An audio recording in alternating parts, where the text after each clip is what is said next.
اعوذ باللہ من الشیطان الرجیم بسم اللہ الرحمن الرحیم ملحقات المبتدأ والخبر الاول فی المبتدأ الوصفی۔ آج بات ہے مبتدا اور خبر کے ملحقات کی، وہ چیزیں جو مبتدا خبر کے ساتھ ملحق ہوتی ہیں، اس کی بات کر رہے ہیں۔ بہر ساری تفصیل جو ہے اس کی آگے آ رہی ہے۔ سب سے پہلی بحث جو ہے وہ مبتدا وصفی میں ہے۔ مبتدا وصفی کسے کہتے ہیں؟ صیغہ صفت کا مبتدا ہو۔ آگے آ رہا ہے صیغہ صفت سے مراد کیا ہے، اسم فاعل، اسم مفعول وغیرہ۔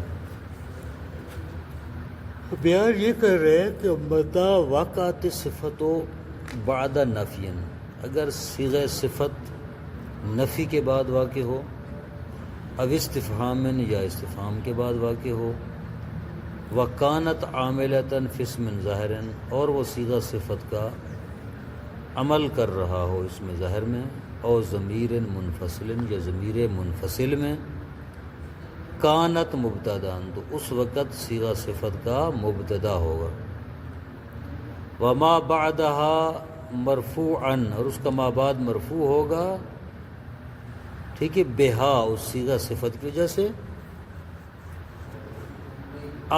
اغنی عن الخبر، تو اس وقت خبر کی نیاز نہیں ہوگی، خبر کی ضرورت نہیں ہوگی۔ مثال دے رہے ہیں، ما عالم اخوک بالامر۔ عالم صفت ہے، یعنی صیغہ صفت ہے، نفی کے بعد آئے، ما نافیہ کے بعد واقع ہوا ہے، اس کا ما بعد یعنی اخوک مرفوع ہے۔ رفع کون دے رہا ہے اس کو؟ عالم، خود صفت، صیغہ صفت کا اس کو رفع دے رہا ہے۔ تو یہاں خبر کی ضرورت نہیں ہے، بلکہ یہ اخوک خبر کے قائم مقام ہے، تو ہوگا عالم مبتدا اور اخوک اس کی خبر، اخوک خبر کے قائم مقام ہے۔ اس طرح حل عارف انتما بحالی، حل عارف استفہام ہے، عارف صفت ہے، انتما کو رفع دے رہی ہے، ٹھیک ہے، انتما ضمیر مرفوع منفصل ہے، اس کو رفع کون دے رہا ہے؟ عارفن۔ تو لہذا یہاں ہمیں خبر کی ضرورت نہیں ہے، انتما خبر کے کیا مقام ہے، عارفن مبتدا ہے۔ آگے سمجھ بات کی۔ فوائد الاولی یشترط فی المرفوع بالصفت ان تکتفی بہ فی المعنی، کہتے ہیں جو اسم صفت کے ذریعے مرفوع ہوتا ہے، یعنی وہ اسم جس کو صفت رفع دے رہی ہوتی ہے، یعنی صیغہ صفت کا رفع دے رہا ہوتا ہے، اس کے لیے شرط یہ ہے کہ ان تکتفی بہ فی المعنی، معنی میں اسی پر اکتفا ہو سکے، ٹھیک ہے، اسی اسم پر، اسی اسم مرفوع پر اکتفا کیا جا سکے، یعنی کسی اور اسم لانے کی ضرورت پیش نہ آئے، صرف اسی اسم پر اکتفا کرنا درست ہو، معنی صحیح ہو، تو اس صورت میں وہ اسم خبر کے کیا مقام واقع ہو سکے گا۔ اگر خدا نخواستہ وہ اسم مرفوع ایک ایسا اسم ہو جس پر معنی مکمل نہ ہو سکتا ہو، معنی کے لیے اس پر اکتفا نہ کر سکتے ہوں، تو وہ اسم خبر کے کیا مقام نہیں بن سکتا، پھر خبر علیحدہ سے ذکر کرنا پڑے گی۔ ما کاتب اخواکا،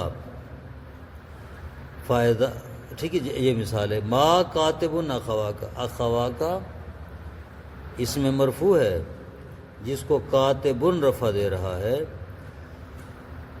اور یہ اسم مرفوع پر معنی مکمل کلام کا ہو رہا ہے، لہٰذا یہ اخواکا خبر کے کیا مقام ہے، کاتب مبتدا ہے۔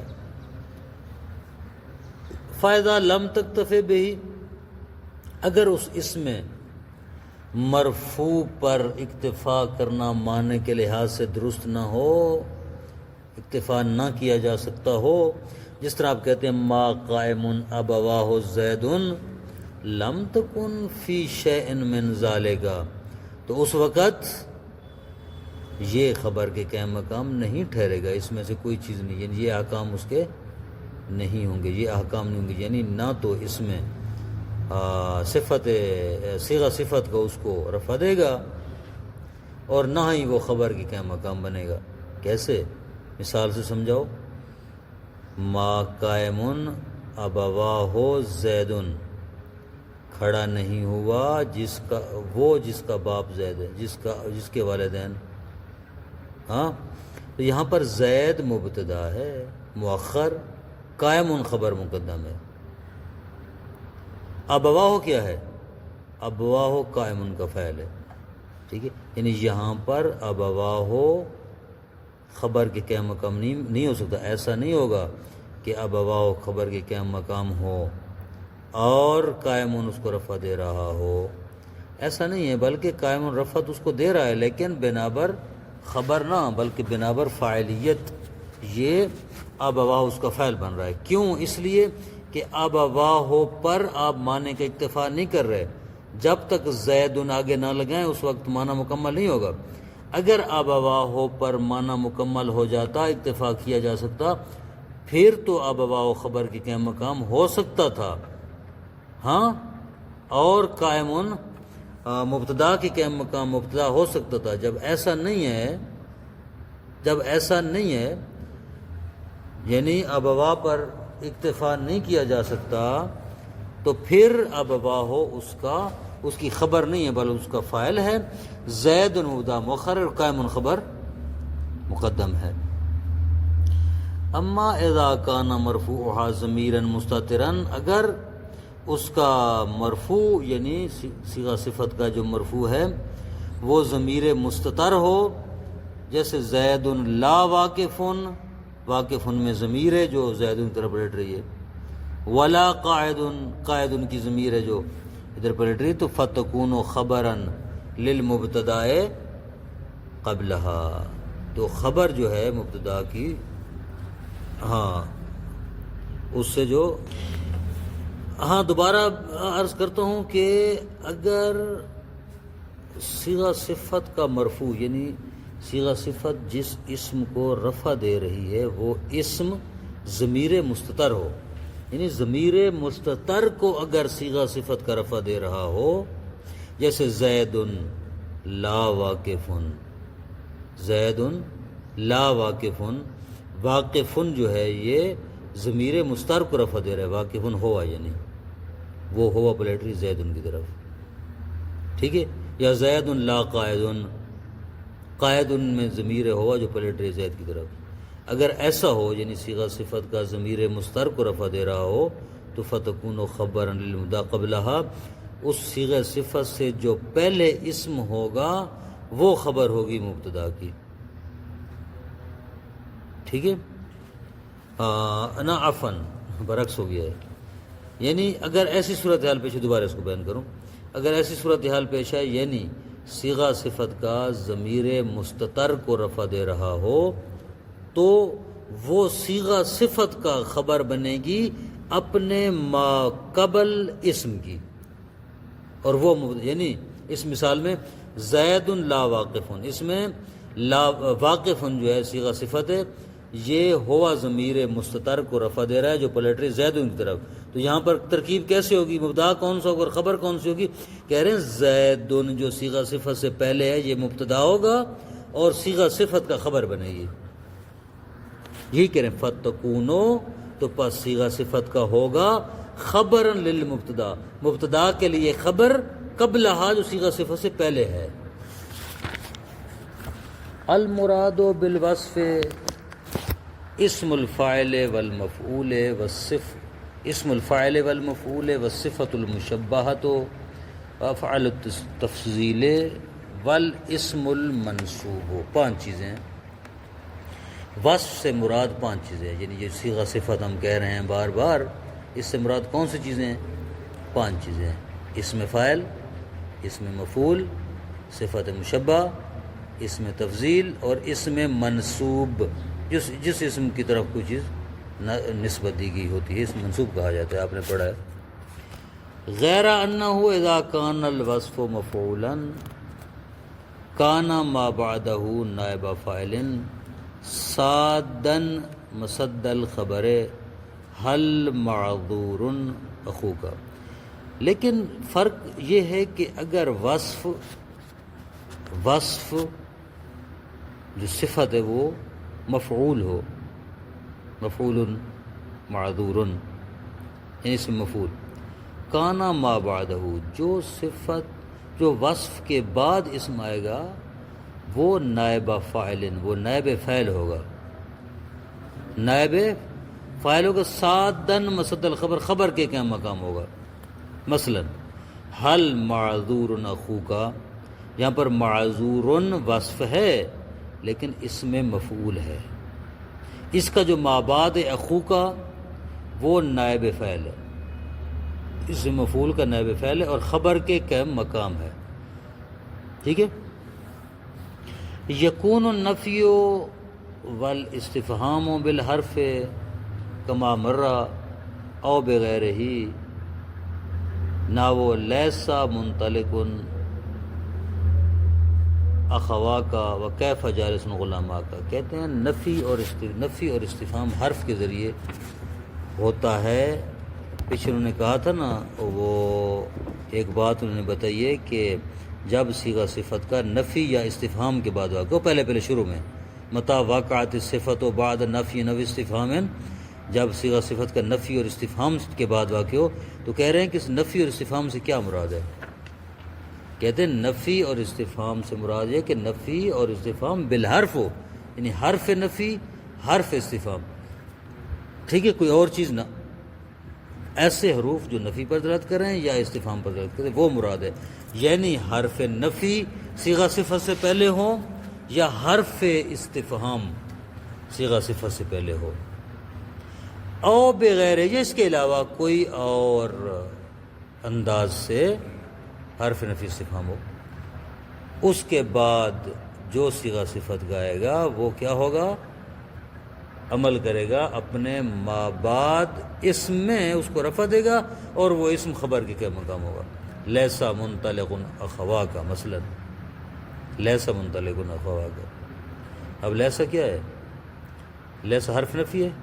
کہتے نہیں، غیر حرف نفی ہے۔ انہوں نے کہا ہے نا، چاہے حرف نفی اور حرف استفہام کے بعد صیغہ صفت آئے تب بھی اس کا عمل یہی ہے، یا حرف نفی اور حرف استفہام کے علاوہ مثلا فعل نفی یا اسم استفہام کے بعد آ جائے تو بھی وہ صیغہ صفت کے ان کے بعد عمل کرے گا، اپنے فاعل کو رفع دے گا۔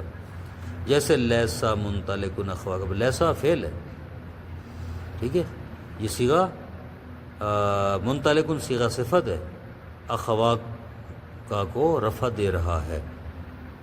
کیف جالس غلام آگے، کیف اس میں استفہام ہے، جالس صیغہ صفت کے غلاما کو رفع دے رہا ہے۔ وقد یکون النفی و تعویل، کبھی کبھی نفی تعویلی ہوتی ہے، واضح اور صریح نفی نہیں ہوتی، تعویل نفی ہوتی ہے۔ کیسے؟ انما قائم ابواک، انما قائم ابواک، صرف عبدا کا، تیرے دو غلام کھڑے ہیں، صرف تیرے دو، یعنی تیرے غلام کے علاوہ اور کوئی نہیں کھڑا ہوا، یعنی ما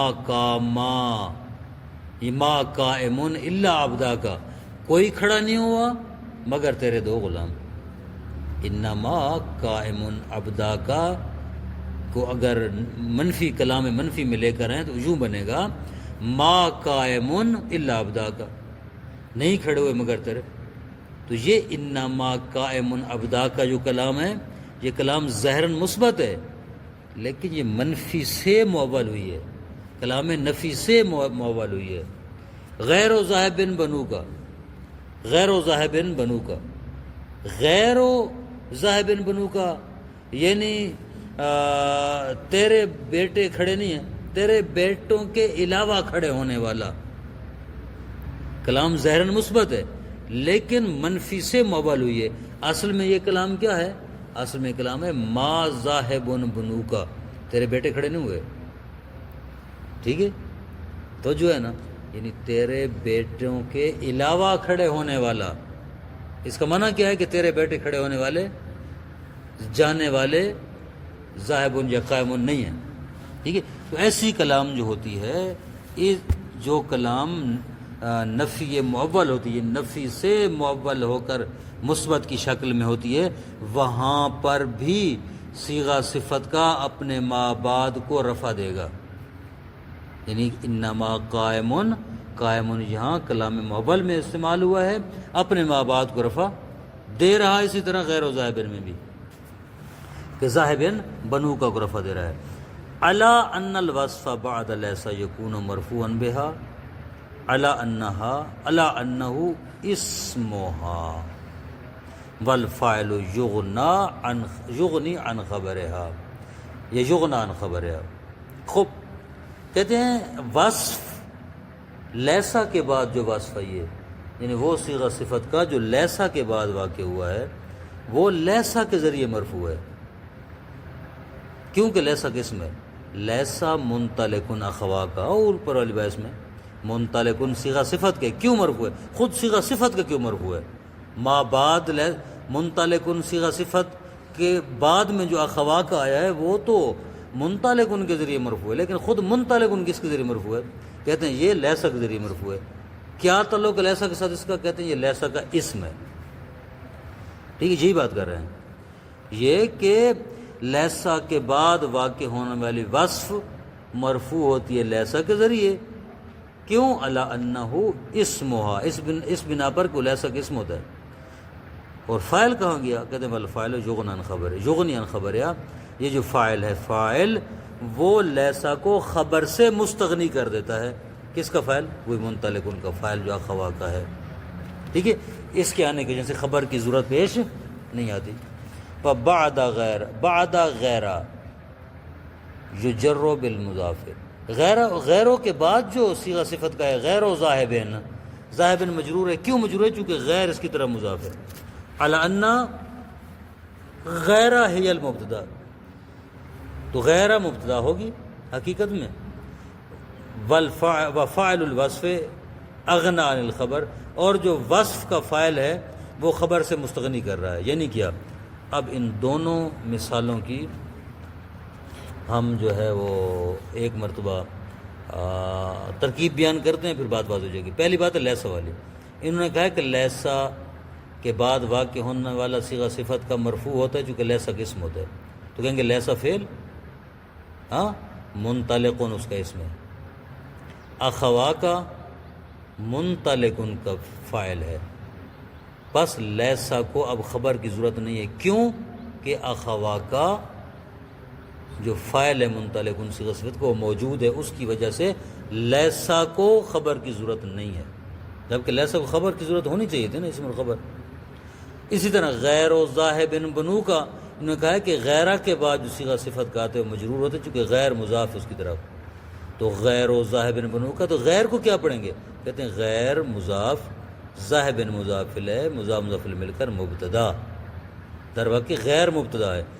بھائی بنو کا کیا ہے، کہتے ہیں بنو کا ذاہب ان کا فاعل ہے جو خبر کے کیا مقام ہے، ٹھیک ہے، اس بنو کا کی موجودگی کی وجہ سے خبر کی ضرورت نہیں ہے۔ صلی اللہ علی محمد وآلہ وسلم۔